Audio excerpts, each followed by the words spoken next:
fudhattee deemtee jechuudha booniin. Tokkoffaan haadha ishee ka gargaarrachuu qabdu dhiistee godaantee.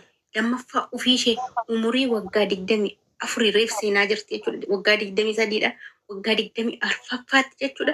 Dachee kanarraa godaantee jechuudha. Godaannis ni kana caalu jira. Ansooyyee baay'ee dubbachuus hin danda'u. Waa'een boonii baay'ee moraalitii cabseera. Natti dhagahameera. Na boosiseera. Na gaddisiiseera. Maaliif jennaan dubartiin cimtuun, dubartiin dhaabbii toleettiin, dubartii kutattuun murtoo lama qofa qabdi. Murtoo isheen qabdus wayi jiraachuu wayin immoo du'uudha jechuudha. Obboleettii tokkotu bira qabaattee, obboleessa tokkotu bira qabaattee rakkoo isheetti himatteetti ture. Hiriyaatti yoo rakkoo himatte ganama miidiyaa banatteetti yoo waa tokko dogoggorte hiriyaan qabatte yoo itti himatte bor gad baatee ittiin nu arrabsiti. Kanaaf namni hundinuu jechuudha as baheen dubbatu malee madaa qabna. Umurii waggaa 23tti chaalenjii hamma kana dabarsite har'a garuu deemtee dachee ciniintee jechuudha.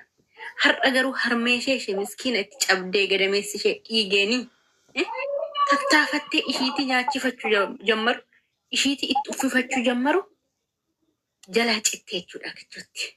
Harmeen sun immoo miidiyaarra fiduuni dhugaa mucaa kiyya barbaada jette malee qabeenyaan barbaada maallaqa naa kennan jenne. Maa inni doorsisni akka kana maali? Biyyi namaa sirni hin jira. Biyyi Itoophiyaa sun biyyi Oromiyaa sun haga yoomitti kichuu meeqa dhabnee teenya cal'isni. Qananiin gaafa duute owwaallee teenya cal'isni. Haga yoona lafee keenya sammuu keenya keessa jira jechuudha. Maaliif cal'istu? Feemesii ta'uu dirqama miti. Fooloorsiin kan kee liiviisii galchataan gadi bahii waa'ee boonii dubbadhu. Gadi bahii haadha boonii gargaari. Dhugaan bahuu qaba. Aarsaa kaffallee dhugaa boonii argachuu qabna bakka. Mooraaliin keenya nu cabeeraan. Mooraalii miti xiinsammuun keenya miidhamee jira. Akka kootti xiinsammuun koo miidhamee jira. Intalli kuni chaalenjii baay'ee keessa kuttee as geesse. Ishee soofaa bitatee irra hin taa'in.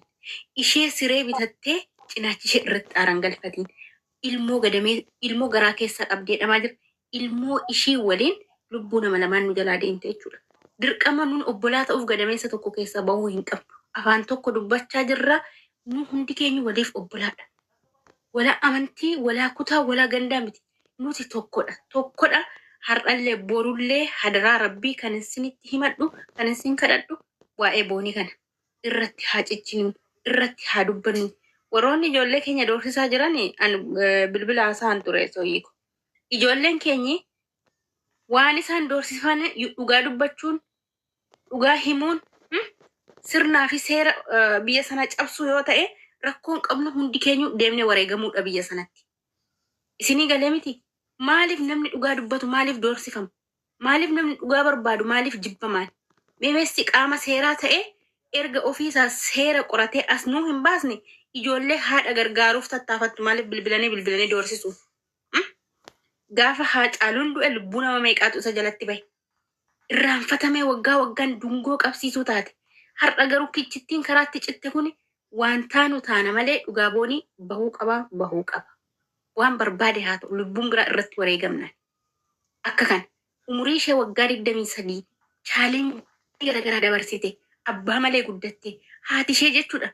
Boonii ilaalame booniin ijoolleedha.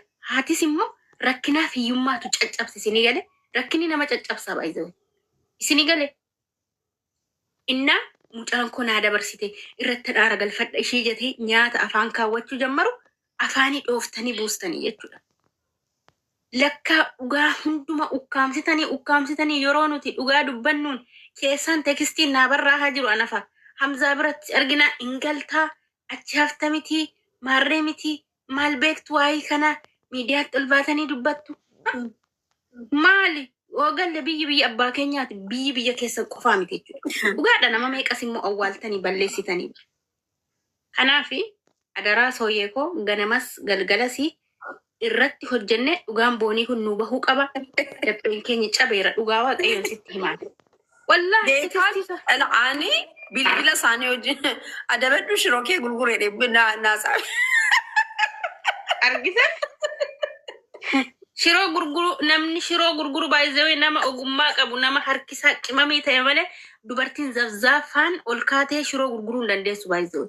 nama beekumsa qabu kanuma gurguruuf nama ቤታ እግዚአብሔር ምስክሬን ለኮብሰ ሳው ጅኒ ፖስት ይጎዳ maal kun ana malaale አይደለም ሰውዬ አኒ በረወያኔ ሌ ዋና ጎቻቱ ለነቱ ቤካስታይ ዱባይን ታይ ፉኛል መሳን ጀነታ አደበዱ ሽሮኬ ጉርጉሪ ዳጌፈዳ ሽሮ ጉርጉሩን ለ እንትኒ አይ አኒ ጢቂን ቱነ ጀቤስ ጣምሰ ተኮ ዳጌፈዳ ጢቂን ኢቱነ ጀቤስ ቢሻን ጢቄ ኦሮሞ ሁዱ ጩቃለተኒ ዱገ ሁዱ ማይዳ ማጋይስ አም ሶሪ ሁዱ ጩቃለተኒ ለጥምሰደ